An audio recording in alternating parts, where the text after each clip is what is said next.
jirra jenna banne kaan onnee xiqqifata kaan garaa tarkifata akka gamtaa godhannee diina keenya mo'anne hiran nutti baay'atee gantuun nutti iddoommate nurra bulte dhuunfattee diinniyyuu nu godhattee maal jirra jenna bannee maqaa abbaa ofii ganne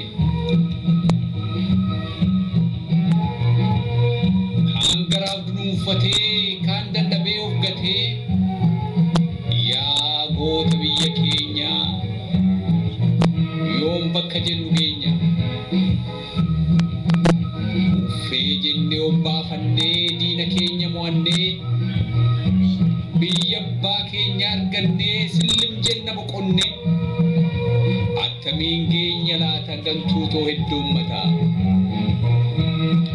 aadaaf amantiin ala safuudhaaf saalfii caala gantuun garaa jaallattee halagaarratti hirkattee amajaajii humna dhiiraa ayyaan laallattuu farra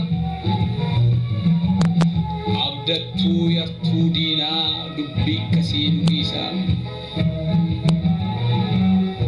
ayyaan laallattuu diinaa nurraa dhiisaa dubbiana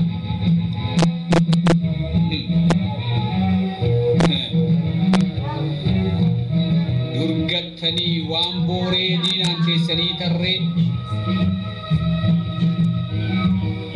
han odaa damee qoree kichoo Oromoo gacciree har'a siniif ta'ee humna akkanaaf baane manaa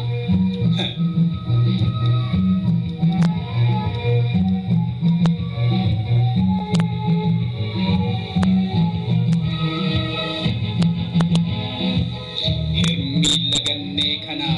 habashaadhaaf ittana raajii raajoo baranaa hooda dubbii akkana waan hin yaadamne yoomuu warra gumaan firoomu yaa saba koo dhageessaa hojii yartuu fakkeessaa seenaa darbe kaleessaa har'allee nutti odeessaa yaa lammii aadaan gannee gooticha lafee nyaannee dhiira gumaan dagannee kaayyoo lama qabanne meenuuf himi waan takka furtuu furmaataa sirkaa maal jedhan yennaa darban gootowwan kaayyoof dhufan mee maal jedhu dheengadda maaloo maal harkaa qabda yaa goota lafee nyaannee situ qaddabsine nuu dubbadhu waan falaa gorsi kan lammiichaadha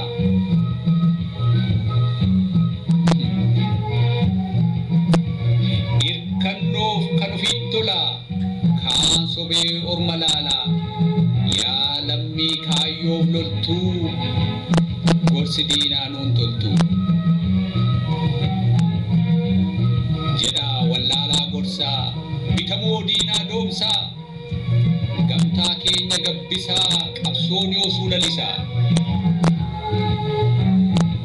aadaa amanteef safuu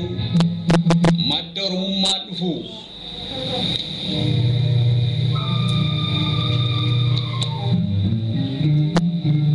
jirtee jireenya uumamaa mallattoo oromummaa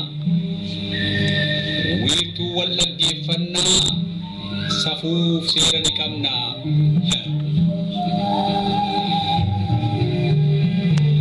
alagaatti guddisnee boojuutti jiraachisnee aadaatti diina raasne har'attamiin dagannee hawwii warra wallaalaa dantaa ofiitu caalaa alagaan humna jechuu waan hin jirre abjoochuu aadaaf amanteen alaa warri gumaanuuf tolaa ayyaanni oromtichaa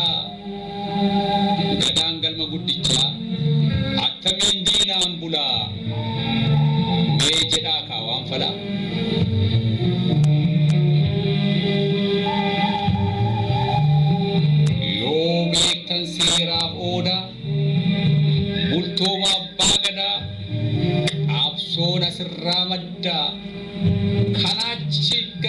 hunda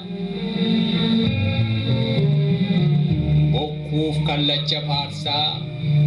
alagaan tumsa dursaa gadaa maqaadhaan waamaa tuffachuudhaan waangumaa attamiin oromummaa wal sobnu malee homaa yaa goota kaayyoon gannee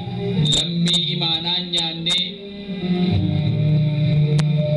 kakuudha waadaa seenna irra deebisnee himna imaanaa jaallan keenyaa booreedha bakkaan geenya kichuu keenya dhumanii jaallan keenya kufanii alaabaa gadhaabanii hima isaan dhaammatanii xurii diinaan tuqsiisnu waadaa dandabsinu nu arga kiraan saanii kaayyoof jaallan kufanii gaaffii abbaa biyyummaa hin ta'u Itoophiyummaa gaaffiin abbaa biyyummaa hin ta'u Itoophiyummaa kaayyoon keenya ganamaa kan wareegamneef jamaa oromummaadhaaf malee hin ta'u Itoophiyummaa hin ta'u Itoophiyummaa hin ta'u Itoophiyummaa booreedha kaayyoon gannu lafee ekeraan nyaannu booreedha kaayyoon gannu lafee ekeraan nyaannu kan qabnutti wareegnee dadhabnu bakkaan geenye dhaloota itti aanu walabummaa dhaalchisnee oromiyaaf oromummaa tiksuudhaaf waadaa seenne lafee ekeraan nyaannu lafee ekeraan nyaannu booreedha kaayyoon gannu dandeenyu bakkaan geenyee dhaloota itti aanu walabummaa dhaalchisnee oromiyaaf oromummaa tiksuudhaaf waadaa seenne tiksuudhaaf waadaa seenne booree ilmaan oromoo booree booree booree lammii oromoo booree booreedha kaayyoon gannu lafee ekeraan nyaannu